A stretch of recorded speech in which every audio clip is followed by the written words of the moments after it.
On my 16th birthday, my parents told me to move out and live with my aunt to make room for my pregnant sister and her boyfriend. I, 16 female, turned 16 just a week ago. There was no party, no celebration, and my parents barely even wished me before kicking me out of their house. The reason behind that was my oldest sister Amanda, 22 female. She's pretty much my parents' favorite and has always been for some reason. She's 7 months pregnant right now, and since we have a house with 4 bedrooms, my parents sat me down on the morning of my birthday to inform me that they now wanted me to move to my aunt's house so that the new baby could have the room. My parents have never really cared about me and have always done the bare minimum when it came to me, but this was shocking even for me. I hardly expected anything from them, and they were still letting me down somehow. They were very serious throughout the conversation, so I didn't think even for a second that they might have been joking, or this might have been a pathetic attempt to prank me or something. After they were done explaining to me that they'd need the new room, and that I was apparently old enough to move out, we just sat there in silence for a while. They told me that they would still take care of all my expenses until I turned 18 and make sure I was well fed and looked after, but they just couldn't keep me with them in the same home anymore. I didn't want to argue, but I did ask them why they couldn't just use the guest room for the nursery. They told me, after some hesitation, that they'd use that for Amanda's boyfriend to stay with them. So, to sum it up, my parents had a room of their own, my sister and her boyfriend had a room, and her baby would get its own room. Amanda wasn't at home, and I could tell that this was on purpose so she wouldn't have to watch this happen and feel guilty. My sister and I were never close because of the age gap, but she'd never really been awful to me either. We were civil to one another for the most part, but if she was okay with this arrangement and actually wanted me to leave the house so she could accommodate her new baby and boyfriend, then maybe she wasn't the person I thought she was. I was disappointed, and even more so because it was my birthday, but I didn't say a word to them and just agreed to leave. By now, I've realized that my parents are a lost cause. There's nothing I can say to them to make them love me, and I've accepted that by now. So after they told me that they wanted me to move out and live with my aunt, I went up to my room and started packing.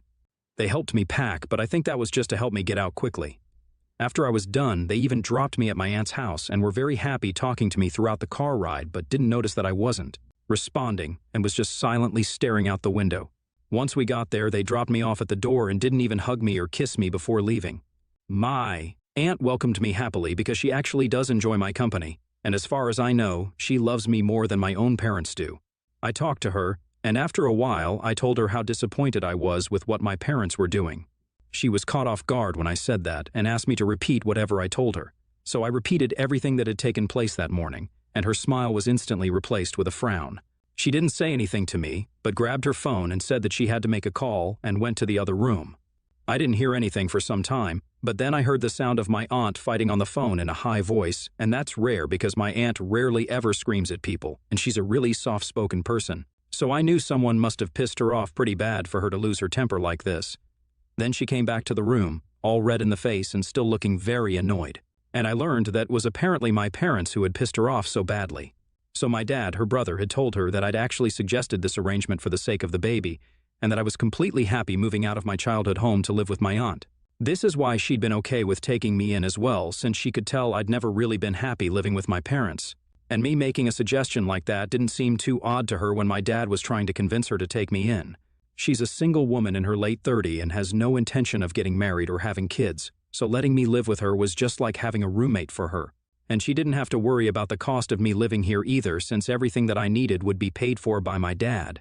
My aunt liked me, and she thought that I was the one who wanted to live with her, so she agreed to this arrangement. But now that she knew the truth, she'd called my dad up to confront him about it because what they'd done was messed up, and she had to give them a piece of her mind. After the phone call, she was really upset, and so was I, because this was something I don't think any other kid my age goes through often. I'd always known they liked my sister more than me, but this was a little extreme. They literally lied to my aunt to cover this up because they knew how insanely horrible this was. They'd literally chosen to give up their guest room for Amanda's boyfriend, who's in his 20s, has a job, and lives in his own apartment. If they wanted to make it work, Amanda could have easily moved in with her boyfriend, but it was at my parents' insistence that she'd been living at home because they wanted to be closer to her, and they were ready to even sacrifice my comfort just to keep her close. I was very hurt, and so I decided to go online and expose my parents for whatever they'd been doing. I didn't know if my aunt would be on board with it or not, so I waited for her to leave the room for a nap, and then I took out my phone, typed out the whole thing, and posted it without thinking. I'd mentioned not only the events of that day itself, but also how my parents had never treated me fairly and that I've always been considered nothing less than a second-class citizen in my own home. I kind of had a breakdown while typing it all out, and the post was not just me exposing my parents, but it was also kind of emotional, and by the time I posted it, I was in tears. I switched off my phone after that for some time, because I was scared of the repercussions that this was bound to have. An hour or so passed and I tried to read a book but couldn't focus. Then my aunt woke up, rushed into the living room where I'd been sitting ever since I arrived at her house, and asked me calmly if I'd posted something. I truthfully told her that I had, and that was it. There was no further discussion about it, so I switched on my phone and then saw that the post had been seen by several people in our family, and I had received a lot of texts from my parents and even from my sister. In the meantime, a lot of my relatives had commented on the post and expressed how they were on my side. Some of them had even texted me and reached out to tell me that they were always there for me if I needed any help whatsoever. That was uplifting, and I felt better until I went through my parents' messages, all of which were filled with hate and anger. Obviously, they weren't pleased with what I'd done and were demanding that I take the post down. My dad had said a lot of things about me in his text and even added that he wished I'd never been born, which was hurtful but unsurprising. My mom's texts were along the same lines, and the only ones that were even slightly different were my sister's. She didn't say much, but told me that she'd like to speak to me in person if that was possible, and left it at that. I didn't know what to say to any of it, and was just very overwhelmed by all the people I had to respond to, so I just kept my phone aside again, and didn't say anything to anyone for the next couple of days. But what I did was block my parents because I didn't have any intention of talking to them anymore. I knew they were legally bound to keep sending money for me until I turned 18, and apart from that, I didn't think I had any reason to speak to them anymore. My aunt was also fine with it, and if my dad had tried to contact her in the next few days, she didn't inform me about it, and we pretended nothing had happened at all, which meant that she was on my side and supported whatever I'd done. That was enough for me, and it was all the support I wanted or needed. For the past week, I barely had any contact with my parents, but today, they showed up outside my school while I was about to leave, and they looked pissed. My friends were all well aware of the situation between me and my parents, so they accompanied me outside and kind of acted like a human shield around me so I wouldn't have to interact with them if I didn't want to. But they kept yelling out my name, and I had to respond. I walked right up to both of them and told them that I didn't want anything to do with them anymore, but they didn't pay any heed to that and told me that I needed to come home with them right away. I didn't understand why all of a sudden they wanted me to return with them when they'd made it so clear in the past that I was not a priority for them at all. It felt like this was just them trying to redeem their image and reputation among their family members. So I told them that I wasn't going anywhere with them until they told me what was going on as a way to try to get to know why they were acting like this all of a sudden. On one hand, they looked pissed off, and on the other, they still wanted me to come back home with them. They told me that they didn't want my friends hearing this, so I told them to back off a little so I could speak to them in private. Once my friends were out of earshot, my parents told me that they were here to take me back because I wasn't answering any of their calls or texts, and they needed me to come back so that they'd be able to get their inheritance still. They explained that after I'd made that post, pretty much everyone in the family had become aware of the situation, and it had reached my grandparents. My paternal grandparents are quite well off, and they threatened my dad by saying that if they continued to treat me like this, then he'd lose his inheritance. They'd been told that if they didn't try and reconcile with me, treat me better, and make sure I was loved and looked after, then whatever my father was supposed to inherit would end up going to my aunt since she was the one taking care of me, even though she didn't need to.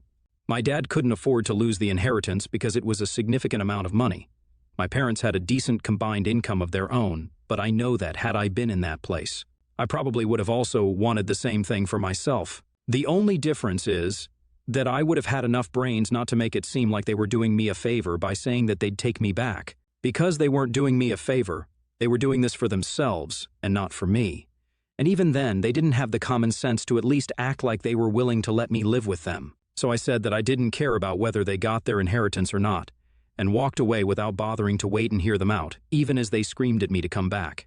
I took the bus back to my aunt's house and told her what had happened at school, and she seemed annoyed as well. To ensure that this doesn't happen again, she's contacted her lawyer so we can do something about my custody. Of course, it's still my parents who still have their rights over me, and that has to be changed if I want to live with my aunt. I also called up and thanked my grandparents for trying to fix this. But I also told them that I really didn't want to go back to living with my parents, because now that I'd spent a couple of days living with my aunt, I finally felt like I was free. Living with my parents had been nothing short of suffocating, and I kept hoping that things would change, but they never did. My grandparents didn't live in the same city, so we didn't meet often.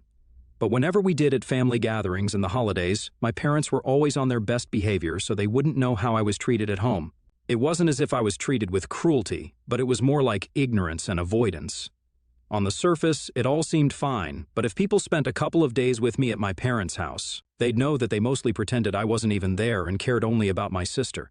After she got pregnant, that just got worse, and I was pushed to the sidelines altogether.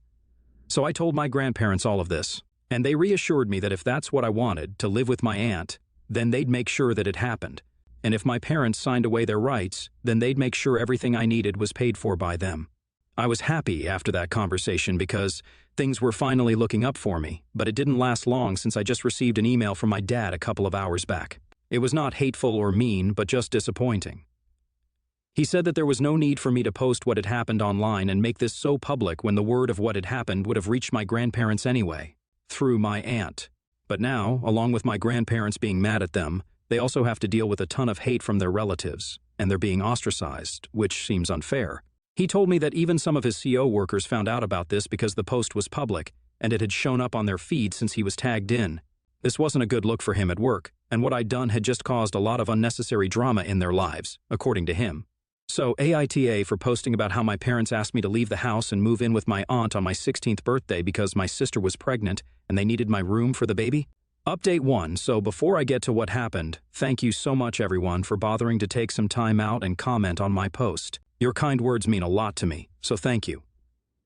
Now to answer some of the questions a lot of you seem to have regarding why I hadn't left my parents' house before this, and why I'd waited for them to ask me to leave, especially since my grandparents and aunt seemed willing to help. The reason for this is that I wasn't exactly treated cruelly.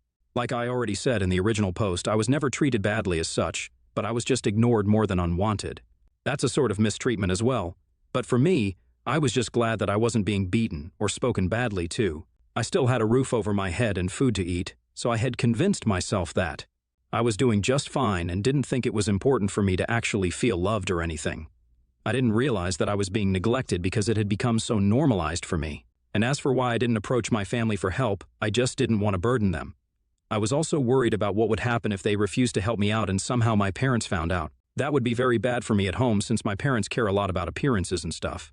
And that's really why I just kept everything to myself and tried to deal with everything while suffering in silence. My aunt didn't offer to take me in herself because she didn't want to insult my parents, and she wasn't even sure if I'd want to come live with her. So we didn't do this earlier. But now that this is what's happened organically, I guess it all worked out for the best. It happened a little late, but still better late than never. She's in talks with a lawyer right now to get my custody rights transferred to her. And it's going to be a hell of a task to convince my parents to give up their rights since now the inheritance is at stake. But even if this goes to court, I know that my grandparents and aunt will have my back. My aunt's been very apologetic to me ever since I came here because she's realized how neglected I was at my own home and feels bad for never trying to talk to me because she felt like it was not her place and let it continue. At least the air is clear between me and my family now, and I feel a lot better about the future. Right now, there's also my sister. So in my original post, I'd mentioned that she texted me and told me that she wanted to meet me in person if that was possible, but I didn't know what to say to her, so I ignored that text. She'd never personally been awful to me and had adopted the same behavior that my parents had. She'd just been distant from me for most of my life. But if she had to talk to me, she was generally nice. I thought that the whole idea of kicking me out so her boyfriend and child could live with her and our parents was her idea. So I was upset about that as well, since it meant that now she was going to start treating me badly and show her true colors. So I didn't get back to her. We had a weird, tense, strained relationship, but I still liked her better than my parents since she'd be nice to me whenever we did speak. And it wasn't her fault that my parents liked her more than me. So when, 3 days ago, she texted me again and asked me to visit her, I decided to call her and ask why she wanted to see me. I wasn't going to go back home, which is where I assumed she'd be, but to my surprise, she told me that she was living with her boyfriend at the moment and wasn't feeling very well enough to go out. So she was asking me to come to see her so we could have a discussion about everything going on in the family. She told me that she had a lot of things that she wanted to talk to me about, so out of curiosity I did go see her. Once I got there, she first apologized to me for never speaking up for me, even though she knew that our parents were playing favorites and never favored me. They'd always ignored all my achievements to celebrate hers, and I was always the least wanted kid. But she never did anything to remedy that. She just never felt comfortable speaking to our parents about this, so she just let it slide. And since I seemed okay and fine with the treatment I was getting, she felt less inclined to say anything. She's now realized that it was pretty messed up and wanted things to change, so she apologized to me. She also told me that the living arrangement was something our parents hadn't discussed with her at all. And she'd been shocked to find out about them kicking me out to accommodate the new baby and her boyfriend because she had no idea that this had happened. She'd never even asked for any of this, and her plan had been to just live with our parents until the baby was a few months old, and then she'd move in with her boyfriend. She'd wanted to move out earlier but had stayed only at my parents' insistence. However, after my post, she realized that this couldn't continue and moved out within a week. She'd had a huge fight with our parents over her moving out because they believed that this was a bad decision, and now they weren't even talking because she'd been accused of being ungrateful and selfish, none of which she'd been, because she'd never promised my parents anything and they just assumed things themselves. So all that drama was for nothing ultimately, since my parents ended up losing both their kids. At least she apologized to me for being a bad sister and a bad person in general, which I forgave her for because I don't think choosing to be unforgiving and cold is going to help me in any way. We talked things out, and she told me the same thing that my aunt did, that from this point on, she'd be there for me no matter what. So that was nice. It's been a little less than a week since my original post, and I still haven't heard from my parents after the email, so I'm guessing they've given up on trying to get me back. I'm sure my grandparents must have had something to do with it, since they did call me in the middle to tell me that my parents wouldn't be bothering me anymore and that I didn't need to worry about them showing up at my school or emailing me again. I hadn't told them about the email that Dad had sent, so I'm assuming that my parents and grandparents must have talked about things. I don't know what they would have talked about, but I'm sure my parents have given up now. Update 2, just 3 days have passed since my last update, and today my aunt told me that my parents have agreed to give up their parental rights, and the paperwork and stuff will be complete soon. She'll be taking over the legal aspect of my custody soon, and I have mixed feelings. I'm happy that I'm finally going to have a home where I don't constantly feel unwanted and unneeded, but I'm also kind of empty and sad about some things. I feel weird that this is finally happening, but this is for the best. This is what I wanted. Update 3. Okay, hey guys, a couple of weeks have passed since my aunt took over. She's my legal guardian now, so yay for that. I also found out that my parents only gave up my custody because, after I told my grandparents that I didn't want to go back to living with them, they told my parents that they could either lose their entire inheritance, or they could keep 50% of whatever they were going to receive initially and give up my custody and promise not to bother me again in any way. I guess we all know what my parents picked. Laugh out loud, I'm not surprised. And at this point, I don't even care because this just makes me feel like I dodged a bullet there. Good riddance for me. I'm still in touch with my sister, though. My parents are trying to get back on good terms with her before her due date, but she wants some time to herself right now. So she's told them that she wants her space and they need to stop bothering her every day. At this point, I can't help but just laugh at what a pathetic mess they've made of our own family. But whatever, I'm happy with my aunt, and that's all that matters.